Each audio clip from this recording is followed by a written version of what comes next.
Welcome back, everybody, to the latest episode of Level Up Podcast, where you learn how to go from agent to entrepreneur. We have a phenomenal guest here with us, Dobbin Buck from GetUWired, and we're talking all about trust and databases today. We're going to get into a few different things. We're actually not quite sure where the conversation is going to go, so this is going to be a fun one because, Greg, you have lots of thoughts. I have many thoughts, most of which will go unexpressed today because with you guys in the same room talking about databases, I'd be surprised if I got a word in it and edgewise the entire episode.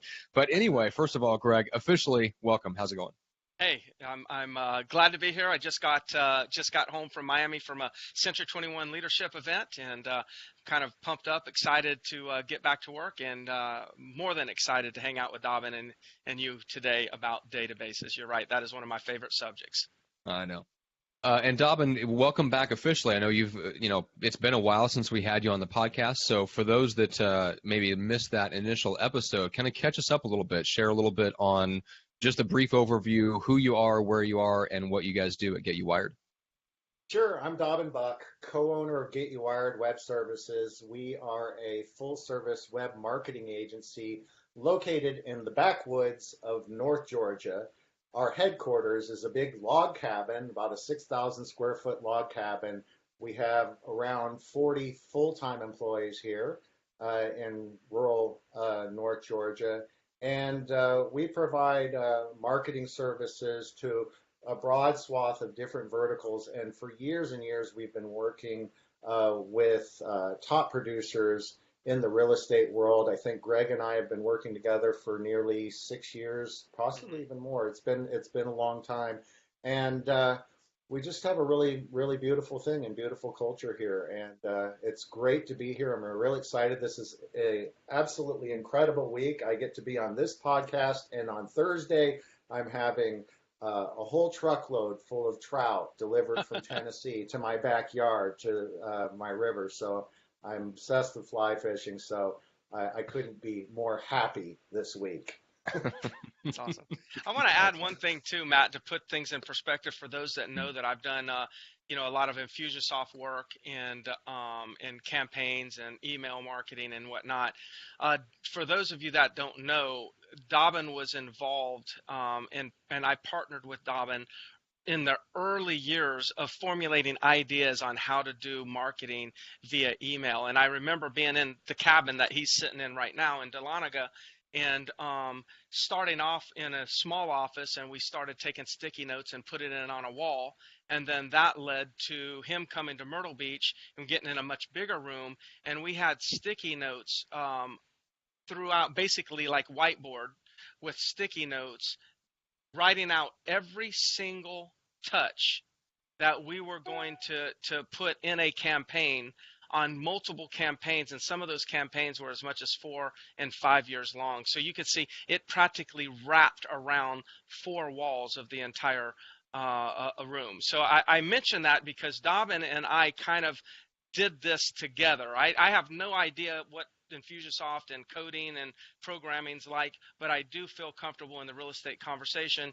6 years ago, he didn't know anything about the real estate conversation, and so we were trying to take what bits of language that we could, or communication, throw it in the room and try to interpret each other what we're saying. And basically, the Infusionsoft was born out of that process. So I thought that's important to start off by letting everybody know our relationship. Yeah, well, and who wouldn't love to have a years-long follow-up campaign with specific segments? And we were joking around before we started recording that, Greg, you have something like, 4,000 segmentation tags in Infusionsoft, ways to identify different segments within your database. Is that right? That is right. I didn't realize it had gotten that much, but I'm working with Dobbin's team right now to do some additional things to my my application. And through the process, I think they got a little headache when they realized what they were dealing with in my app. So yes, 4,000 tags is what they say. All right. Well, let's set up the conversation a little bit, because we were talking about databases, which is why we're here today. And Greg, you feel like databases are going to get even more important, more critical, not just because they work from a marketing perspective, but just because of some of the things that are going on, the trends that are going on in technology, the trends that are going on culturally with how people's tastes are changing in terms of how they want to be marketed to and how they want to interact with us. So why is it? Let's set the scene a little bit on why we think databases are even going to get more important. So I just wrote down, a word here, a community. I think our database is our new community. It's not there yet, but I think in the future, and the future is going to be, starts today, and it'll just continue to grow, and that is the database becomes your community. It becomes the community that you're talking to. It's not it's not the list. The database 5 years ago was your list. And then I think at one point we got away from it. We got to treat it better than it just being a list. And we started thinking the database is no longer a list. It's our audience. And that's when we really started getting like deep and connected and like, hey, this is our audience. But I think it's getting ready to go to another level. And the database is going to become our community. Now, why do I say this? I say this because people are disconnecting their home phones. I don't believe they're going to disconnect their cell phones, but they're disconnecting their home phones.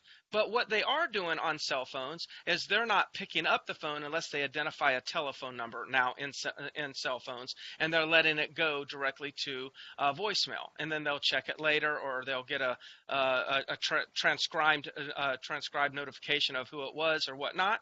So then what are marketing people doing? Well, they're going to bypass that now and go to text.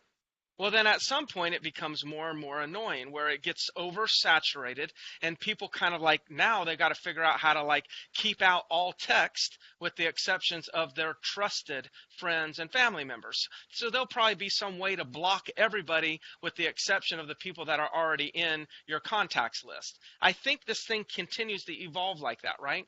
So what happens is technology allows us to connect very easily, but almost too easily. Yeah. And as we can connect so easily with people, technology on the flip side is going to actually have to be created to help protect people from being connected to so easily. Now, when that happens, we go from easily connected to easily disconnecting. Or easily filtering. Yeah, well, yes. So filtering, which means that they will not allow some unknown person to market to them. Okay, yeah. That would be filtering. That's probably a good term. What I want to stick with the mindset here is this is disconnection. See, the marketers figured out an easy way to connect, and they abused it. Yeah.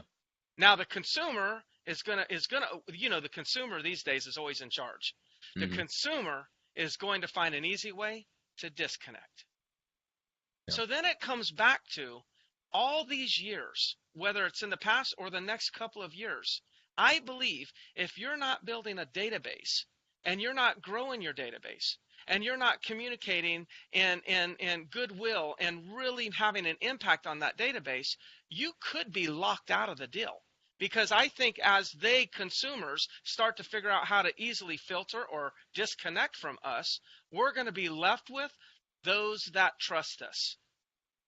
And I'm talking about those that trust us beyond our family and centers of influence and past clients. I'm talking about people in your community that might not have ever been a client, but are still interested in information about real estate. If we trust them, they're in our database and we trust them, then they won't disconnect from us. We will be the only preferred real estate agent that passes through the filter. Yeah. So I think the world shrinks in the future in the area of who we're able to market to. And if we go ahead and focus on building that database and building a bigger database and go to the next level in terms of the value that we're bringing and delivering to that database, we will be the winners. That's what I believe. And there's other people that I know at high levels that I've talked to that are kind of having similar conversations right now, saying, hey, look, we may be in the future. We may have, instead of marketing to the world and have a low conversion rate, it may be marketing to our database and having a high conversion rate. So it gets to the point is you've got to put yourself in position to move with the market and move with the technology. And I think those that have good databases where they've gotten trust, it doesn't matter what the next technology is, they'll easily be able to transition to it, and their community will be there with them. That's my take on databases and where I think we should be concerned. I think people who are not taking databases seriously needs to be very concerned because they've been able to get away without having it and still build a business, but I'm questioning how long that lasts. Yeah, they're going to get caught in the disconnect. Yes. Okay. Dobbin, what's your perspective before we get into kind of the keys to building trust and things like that? Just overall, are you seeing the same things? Yeah, totally. And so, the development of the database right now, especially with future pacing into what Greg is saying, I think is absolutely critical because the conversation that the prospective buyers, sellers, consumers, whatever we want to call them, are interested in having are on a micro level.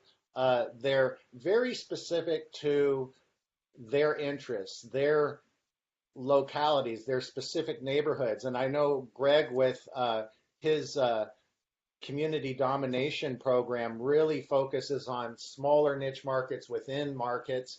And I think that collecting that information and being able to reach out, I talked about before we got on about, hey, whenever I see something in my market, in a 20-mile radius that's a riverfront property, I want to know everything about it. And then if they narrow it down to, my county, to the name of my river, the name of my road or whatever, and then if they, God forbid they mention trout, I'm sold and I'm going to follow them forever. The thing about it is that we have a real opportunity, and this is where I think that local brokers and agents can have the edge in developing these databases right now, is that they can actually have better information than the big marketers that are out there are communicating to and connecting with people through. So like, Zillow, as an example, has access to certain amounts of information and they do a great job of communicating back out to the consumers. But the thing about it is the local agents and local brokers are going to be able to refine their databases and to be able to communicate at a far more intimate level, which I think is going to be a complete game changer for the people that are prepared. Ultimately, in retargeting, in our email marketing, in our SMS marketing, in whatever type of marketing we're doing, multi-channel marketing, the more refined our message is, and when we know our market, and we know the people in our market because we've segmented them, like we said, Greg has over 4,000 tags in his Infusionsoft. He had like 2,000 and something, and I turned my back on him for a minute, and he went crazy, and now he has over 4,000 tags. I don't know what the heck he's doing over there. But once again, it's the forward thinking of, I'm going to own this stuff, and I want to know the people that are in my database because I want to be able to communicate with them on an intimate level, specifically to what their interests are, to what homes they own or what homes that they want to buy, but particularly to the sellers. That's where the database, I think, has a real great advantage, is having a great collection of inside information that we can refine. And I'm talking about refinements of having over 1,000 different messages. Now, the cool thing right now is that with language and the way that we're able to communicate, and this is going to become more prevalent as we move into the future, that we're not going to have to make 1,000 different instances of communications. With AI and with our ability to manipulate content that's going out to social retargeting or email marketing, the systems are getting smarter to where we're able to communicate more effectively. So those who hold the data, those who don't hold the inside information on the personal interests, location-based interests, et cetera, of our consumers are going to be the rulers of the future, I believe. Yeah, that's interesting. Yeah, one thing that I wrote down as I'm listening to Dobbin is, with our databases and our connection to our database, we're able to build big data ourselves. It's different. Like when we talk about tags, So let's talk about big data. Okay, big data for these companies like SmartZip and they have all these algorithms. They have all these data points that they're measuring, right? Well, a data point could be what we're talking about here. Like if I know that I've got a client named Dobbin and he likes riverfront property. Well, that's a tag, riverfront property, interest, riverfront property. That's a tag, which is the same thing as a data point. Okay? Or I might know that he likes trout, he likes fly fishing. That would be a tag, a data point. Okay, so what I heard you saying, Dobbin, is the data points that we can collect on our database are much more intimate than a lot of the other big data companies, because they're collecting things like, did you make a big purchase at Lowe's or Home Depot? And that's an important data point. Is your daughter just turning 18 and now you're becoming an empty nester? That's a data point for the big data. So we may not have as much of that type of data, but we have more intimate data opportunities that we can use for segmentation, which I believe those are the data points that influence our communication, which then helps us deeper connect with our database, or I'm calling it a community.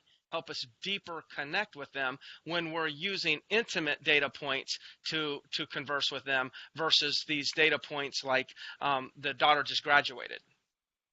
Yeah, well, the thing about it is, Greg, that is if all things are equal, let's just say that we have the same data, that big data has this same data that we have, and we've collected it through whatever means we have had. The interesting thing when you're talking about the algorithms are they may not be paying attention to what's truly important when we're talking about a localized communication level and intimacy with the person that we're trying to reach. So it's not just the data you have. You want to have the data, but it's how you're thinking through the data and how you're communicating with your local market. And that's where I think the local brokers, the local agents are going to have the edge if they're true players and they're paying attention to this and they understand this. Yeah, that's great. That's why I like talking with you, Dobbin. It's just like it's a complete mastermind, like brainstorming conversation, and it gives me the chills sometimes. Matt, direct us because we're just going to keep going. I know. Well, my head is spinning on all this too, and because there's a million different directions we can go, but let's try to keep it in terms of some very specific things that agents can do and can take away from the conversation. So let's get into the kind of the keys to building trust. And Greg, before we do that, just remind everybody of why trust is going to be so important over the next, let's say, 5 or 10 years as it relates to like turning a database into a real community. I think trust is what people are going to tune into, and things that don't have the essence of trust is what they're going to tune out of. So in absence of trust is the opt-out, is the unsubscribe, is the spam.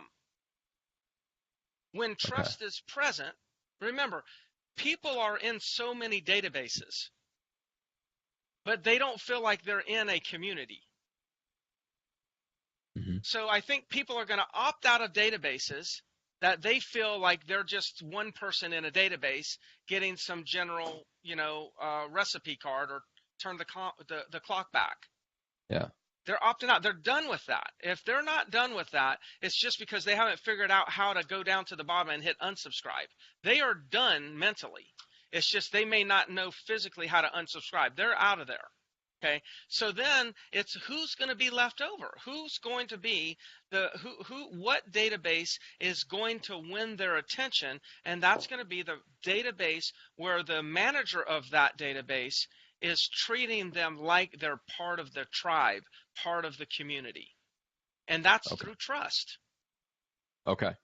So let's talk about the first key to trust. Dobbin, let's talk about segmentation a little bit. And I think I know where you're going with this, but give us if you got a hold of any broker or agent, how would you explain how to start segmenting their database? And what do you think are like just the highest quality, let's say, handful of segments that we should be focusing on, if we can narrow it down to a handful?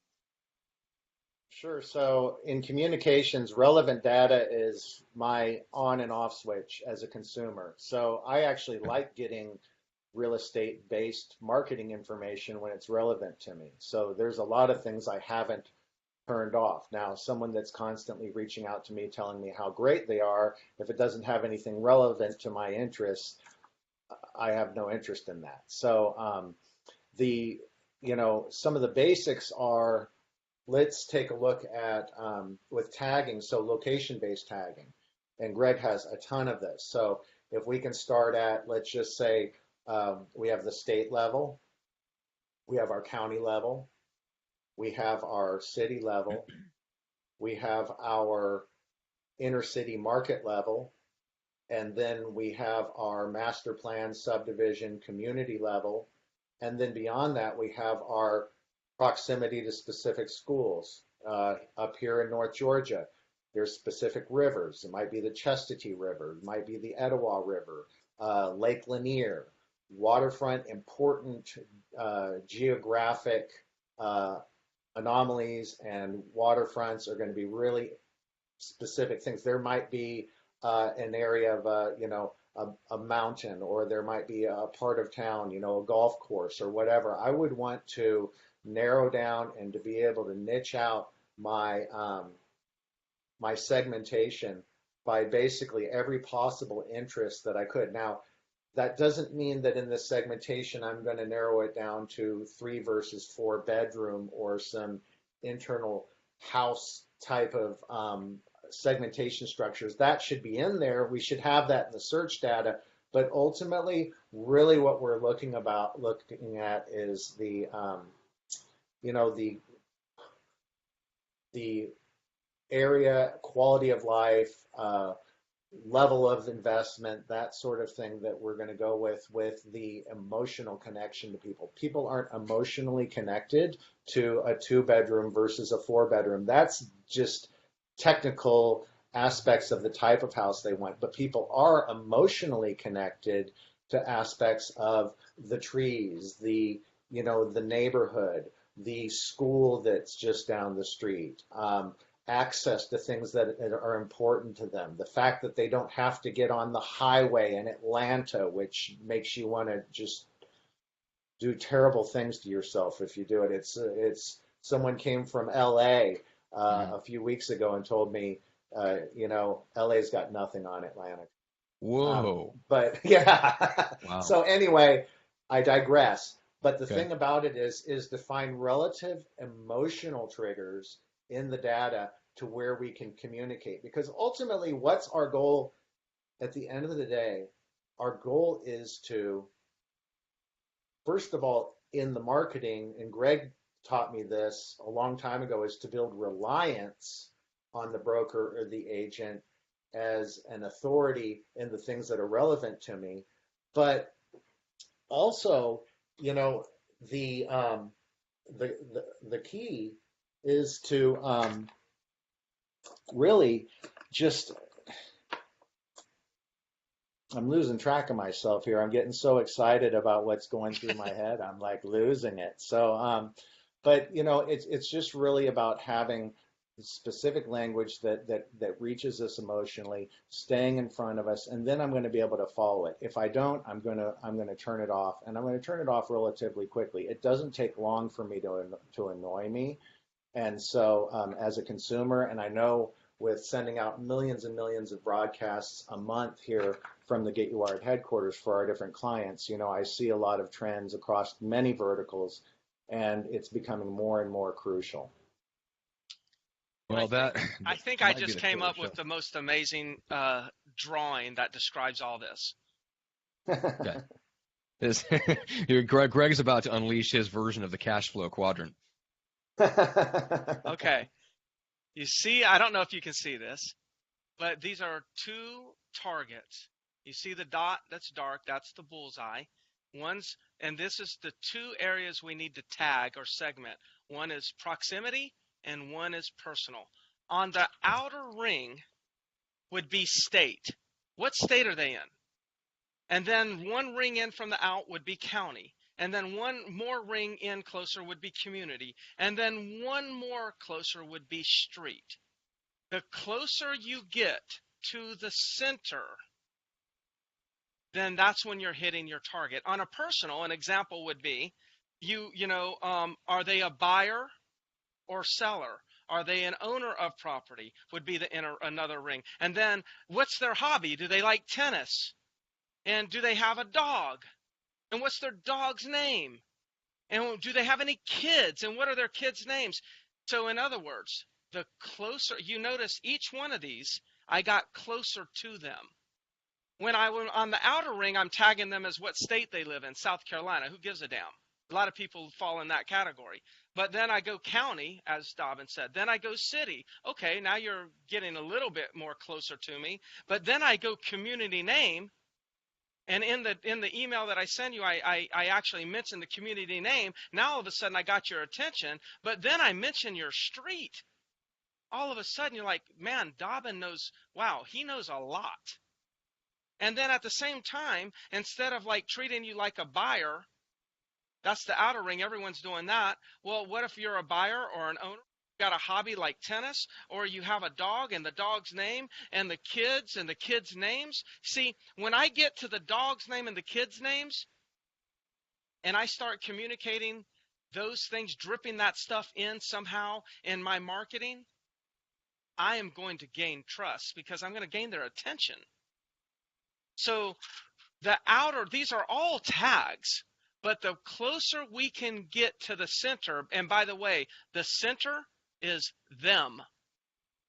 The closer we can get to them, the better your conversion rate's going to be out of your marketing efforts and campaigns. And you won't have to sell anything, because they're going to let you in the door because they're part of your community or you're part of their community. It's just they're going to let you in the door. They're going to invite you over because you've got a more intimate connection with them, and you develop that through the way that you communicated, and you were able to communicate that way because Dobbin helped us set up our segmentation and tagging properly. Well, and here's where I want to tie it into what Dobbin said, because Dobbin, what you said about emotion and essentially tying your tags and your segments to the things that trigger emotions, right? So, Greg, you mentioned that, okay, so you tag people by the state of South Carolina. Who cares? A lot of people fit into that. Why is that? Well, because you share that with too many people. So many people, in fact, that it doesn't trigger emotion. Now, if you tie that to how many people are South Carolina Gamecocks fans, that's a different thing, right? That triggers emotion. If you tie it to street, that triggers an emotion. If you tie it to dog ownership or kids, that ties to emotion. And that's Dobbin, that was huge. Like that hit me like a ton of bricks, right? Because if we spend all of our time segmenting things by triggers that don't really elicit any emotion, then we're not really able to deliver any content that impacts them, which that's what it all comes down to, right? It's that we have to shift the conversation more and talk a little bit about what we're sending them, the content. But if we're tagging things that don't have any emotional relevance to our people, it doesn't matter whether we start sending them super tailored communication that they also don't care about, stuff about the state of South Carolina when that hits too many people, for example, because everybody's in the state of South Carolina. Here's an example. Hey, just want you to know, we just sold another property in South Carolina. Yeah, exactly. Nobody cares. Hey, just want you to know, another home just sold in Presswick. That's your community. Yeah. Hey, another home just sold on Lynx Boulevard. That's your street. Another home just sold on Lynx Boulevard over $600,000, and knowing that your property is in that same price range. So that's how we can link tags. So every time, and what a basic. Almost seems to be, and I think that information is almost non-emotional, but the fact that we're the only one communicating at that deep level, we actually create the emotional connection. Okay, interesting. You create emotion by being hyper-specific and relevant. Yes, because you would be the only person that has ever done it for them. Mm-hmm. Okay. I mean, Zillow's doing a good job at this, but unfortunately, they're doing it by zip code. If you're getting any Zillow emails as a consumer, it's saying, hey, 10 more properties just came on the market in the 29579 zip code that you might have an interest in. See, they're trying to work their way down to it. They're trying to get to the center, but they're still way on the outer area. But I do want to make sure that we get people the information to connect with Dobbin. So if they want to implement some of these things, I know that there's a way to get the essentially the Greg Harrelson package and get a head start on some of this stuff. So Dobbin, what's the best way for people to reach out and connect and learn more about what you do and potentially implementing it? Absolutely. The best way is to go to www.realestatesalessolutions.com, and there's some information on that site as well as a form to request a demo of the Greg Harrelson campaigns and Infusionsoft. That gets people into my team. If there are specific questions people have for me, they can reach out through those team members. David Quinones and John Crocker are the two men that are responsible for helping real estate professionals. We also have a vast amount of custom solutions and different things that we do for real estate brokers and agents alike. So that's the best gateway. And then my direct website email address is www.GetUWired, G-E-T, the letter U, W-I-R-E-D.com, and I can be reached through that portal as well. And Greg, what's the best way to reach out to you? Just hit me up on Facebook Messenger. It's the most efficient way to do it. I'll do my best to respond to all the messages, and that's it. That's the easy way. All right. And then for the show itself, just look up the Level Up podcast. You can grab that on iTunes, Apple Podcasts, Stitcher, anywhere on any device that you were listening to podcasts. Just look up the name of the show. You can also go to the leveluppodcast.com. You can find links out from there. You can also watch the video versions of the show right there. You can also grab us on YouTube and subscribe to the Level Up Podcast YouTube channel or like us on Facebook. If you're in the Century 21 community, you probably see all the content for the show in the Facebook workplace, where you guys can share that content. You can interact, you can comment, you can message Greg directly. You can, I know there's a lot of people that kind of ask questions and put questions in the comments, which Greg is gracious.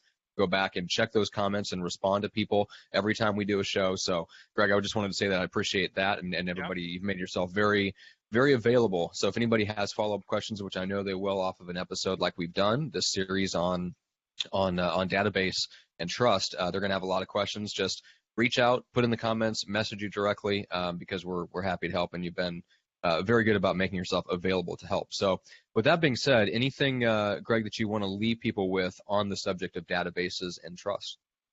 Man, I think we hit it hard. I think the only thing that I would say right now is rewind and listen again, because I think what you just heard was just Dobbin and I really allowing you all to listen in to a very common mastermind brainstorming conversation like session that Dobbin and I would have. This conversation looks just like the conversation when Dobbin and I are together and we're strategizing to build out the next thing for us to level up in our own business. So I just leave you with that. Please listen to it again, because I think there's so much value here for someone to take. Whether or not you get involved with any of the content that Dobbin's referring to, which is the content that I'm using myself, that's great if you do, but that wasn't the real intent here. The intent is to make agents aware of where we believe the market's heading and how you can get in front of it so you're not a victim of the competition, which is more so the technology companies. Perfect. Well, guys, thanks again so much. I really, really appreciate both of you guys really contributing and kind of opening this type of conversation up to the rest of us. Yeah, it's fun. Thanks, Dobbin. Thank you both. Take care.